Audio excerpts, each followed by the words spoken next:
The holiday season is a chance to celebrate ancient customs in our own unique and memorable ways. And downtown Chandler boasts its own memorable expression of the season in a 35-foot tumbleweed tree, a tradition more than 50 years old.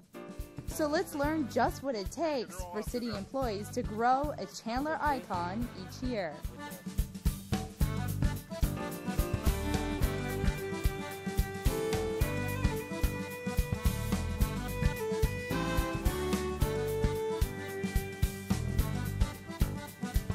So what makes the perfect tumbleweed tree? Why, gathering the perfect tumbleweeds, of course. Just ask Chandler employee Winston Williams. This is probably our standard size we get. It'll range from, waist high, depending on the person, but it's nice and fluffy. It's nice filled. It covers. Winston knows tumbleweeds. He's worked behind the scenes doing this job for years. He could tell you stories. He says one is hard to forget. A long time ago, I was in Culver, like over on the other side here, and I went down there to take a look at some tumbleweeds, and I met up with a snake. We have an unspoken law. They leave me alone, I leave them alone. I go my way, they go theirs, and we both went the other way. But it's never stopped him from doing what he loves. He says it feels good to know he makes a difference in Chandler. And he's not alone. Marcos and Lupe are the other members of the crew and feel the same way.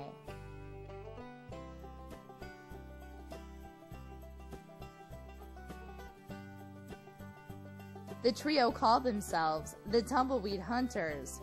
At first, their name was just a joke, but every year the title becomes more accurate because of Chandler's explosive growth has made tumbleweeds tougher to find. That's the whole problem we have. We used to have many out by the old dump, but now it's all houses. They were building houses on most of their land. They had some of it open. We had tumbleweeds. And so now as Chandler builds out, they're becoming just a sketch, hard to find anymore. Once they're found, they need to be picked. It's tough. They have to search, slice, and stack nearly 2,000 tumbleweeds in this 12-foot trailer. Starting early each morning, it takes a solid 40-hour work week. But each year, again and again, the Tumbleweed Hunters strike gold, making for another bright year. If everything goes right, we should be able to get just about almost all the tumbleweeds that we need for that tree here. For the Tumbleweed Hunters, the work may be difficult, but the payoff is magical. Because I take my daughters to the Christmas tree lighting, and I tell them that I helped them build that tree, and they get real happy with that. I'm so happy that do something for my city. Yeah, and especially for the people, for all my neighbors.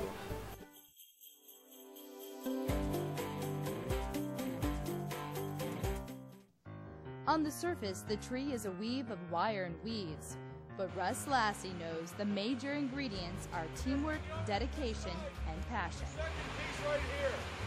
I think it's more of a pride thing. Yeah, like I say, at the end of the day, you want it to look good. It's one of the signature events for Chandler. And it's always special. Everyone looks forward to it and remembers it each year. Employees past and present, and residents young and old. Now time to get to work building the frame. First, they raise the center pole and run cables vertically tied to the bottom ring. The idea is to create a cone shape using the cable. Rob, do you have chicken wire? That's the next step. They cut chicken wire into 30-foot pieces. Plastic ties are used to attach the wire to form the shape of the tree. Mora Munguia shows off his skills. We tie the chicken wire to the cables and make the shape of the tree. We got this frame on the bottom. Time to take out the tumbleweeds. Step 4 would be tying off tumbleweeds with baling wire, and step 5 would be starting to tie the tumbleweeds to the frame, to the chicken wire. Looking more like hazmat techs than a parks crew, the guys attach the weeds to the frame. With construction nearly completed, confidence is high, but Russ is still stressing. I want the tree to look really nice I don't want it to rain, and I don't want anybody to burn it down. I'm happy. Those three things. The tree itself was started, it was an idea of a Chandler resident whose name was Earl Barnum, and he was originally from Indiana, and he saw trees that were made back there out of like pine branches. So he came here and kind of came up with the idea of doing a tree out of tumbleweed. And my father-in-law, Mr. Colley, Linford Colley, was in charge of the city public works department. He went by and saw a tumbleweed tree in Barnum's yard. So I didn't ask him if he didn't think he could run a big tree, and he said, well, I can't put up a big one, but find somebody who would do it. And so I guess Bert Lewis talked Jim Vincent into, hey, Kiwanis could do it. This tree actually got started in 1957, and it's always been downtown, located across from the San Marcos Hotel. It's been moved different places within the park, but it's always been in the same general area. And we didn't know anything about it, so Barnum had to lead us all along what to do. And we got the APS to dig a hole and put a pole in. And we got Bob Johnson, after we got the tumbleweeds up, they agreed to paint it. We'd furnish the paint, but he'd paint it, which he did. And we had to put on the lights. We had to get the tumbleweeds. Of course, we didn't have to go as far then as we do today. Well, I put the lights on. I had a ladder up to the top, and I was up there attaching the lights to the top of the pole. We did that 2 years, and then I guess the city decided to take it over because it was getting too much for us. The tumbleweed tree is pretty unique in that it's taking something from the natural environment, the natural desert environment around Chandler, and kind of creating a thing of beauty from it. But he was really unique in those kind of things. He had a mind that could utilize the very simplest thing and make it into a beautiful thing. In 1957, when they had the first lighting of the Christmas tree, it was at the end of November. And of course, everybody was excited because this was a brand new thing and probably a little unsure of how it would look exactly. But they actually had a community sing, they called it, around the Christmas tree. So the kids from Chandler High School, as well as people from the community, came together and they sang Christmas carols around the tree, which in the late 1950s would be something that you would kind of traditionally see. And they also had decorations that included these giant candles, and around the candles were these little cardboard cutout choir boys. And they were colored red, and then they had lights that shone on it and stuff like that. And we actually have some photographs of that original tree with those original decorations. Well, I grew up in town. I came out here with my family when I was 6, so I knew about it at an early age, probably back in 60, 59 is when I arrived here, and family used to come down and enjoy it then. 3 years after I started here, Public Works was still building the tree, and they needed parks employees to help them. So we'd volunteer and we'd go down and assist, and the first time I think I worked on it was 1978 with our streets crew. The parks crew worked real hard on the ones when I first started, but they perfected the art as the years have gone by. When I first started in 78 with the streets department, it looked more like a haystack. And I started to say, this is not right. Now it's really worked into a nice looking tree, and when the lights get on, it's special. So we've been doing it now 26 years in a row. And so we started those improvements in, playing with it and experimenting and actually getting comments back from people. And what you see today is trial and error. One of the things that makes the tree special is just the amount of community effort that has gone into the tree every year. Every year they've had either a volunteer group such as the Kiwanis group, or the city took it over. And they have a dedicated staff every year, and they really enjoy it. I mean, it's something that they feel really proud about. And I think even though there's city staff now that do it, and before it was the community that did, I think that same sense of pride in the city is shown through the tumbleweed tree. It's the one chance of the year that the guys that you don't see much get an opportunity to get some exposure and maybe get their picture in the paper or get some TV coverage. So it's kind of special from that standpoint. I did several cost summaries of probably 1,000 hours of labor or so that really goes into it, things. But that's the mechanics. So the city of Chandler sponsors something that's it's fairly costly to do this, but they do it out of the love of their heart for the children and families and citizens of town. And it's grown into a very neat event, and I think it's one of the signature events that Chandler has. Not many other places can say they have a tumbleweed tree.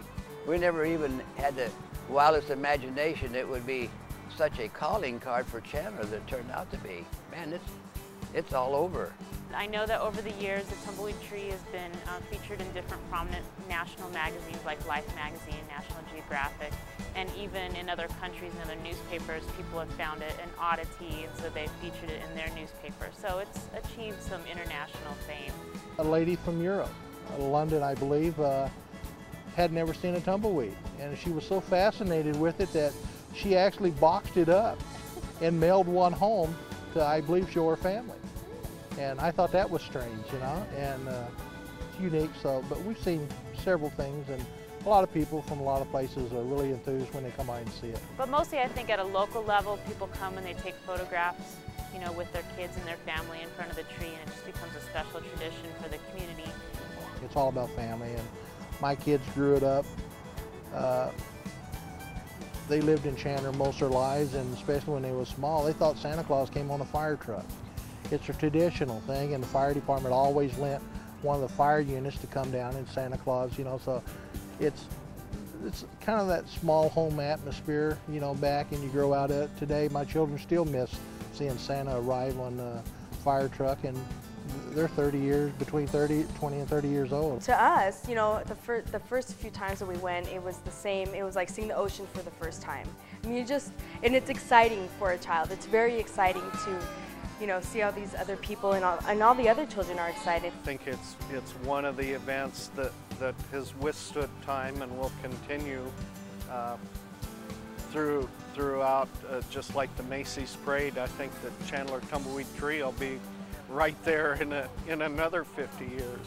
I'm very happy to be a part of that, you know, and of course that's what makes it worthwhile working for Chandler anyway, because they do care about the community, and I think that's one of the best things that we have in our community is that, and people recognize, and I think that's the reason we've been one of the top growing cities for the past several years, is that it's a great place to live because people do care about what's going on around you.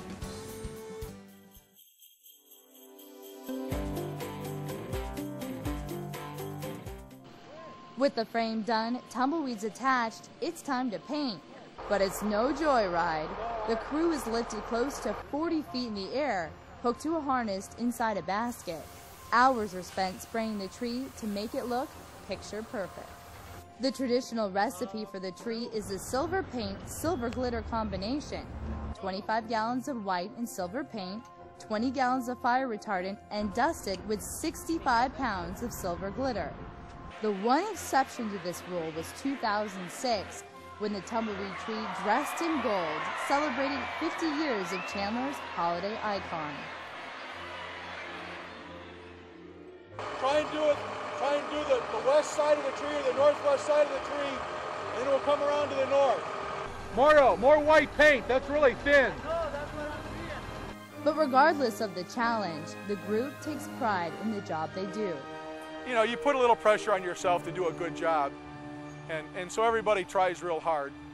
It's because I'm working for the citizens, and I've worked for companies before where I was getting one person at the top, you know, very rich, but I feel that I'm enriching the lives of the people in Chandler, so to me that's important.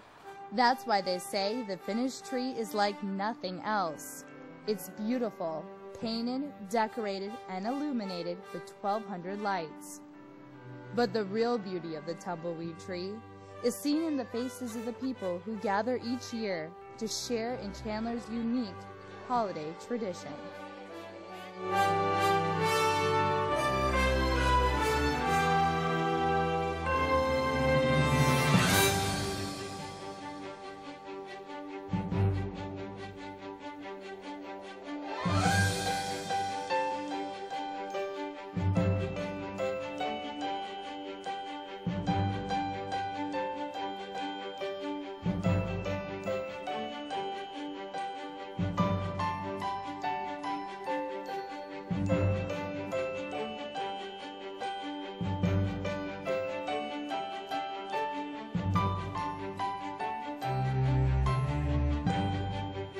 Bye.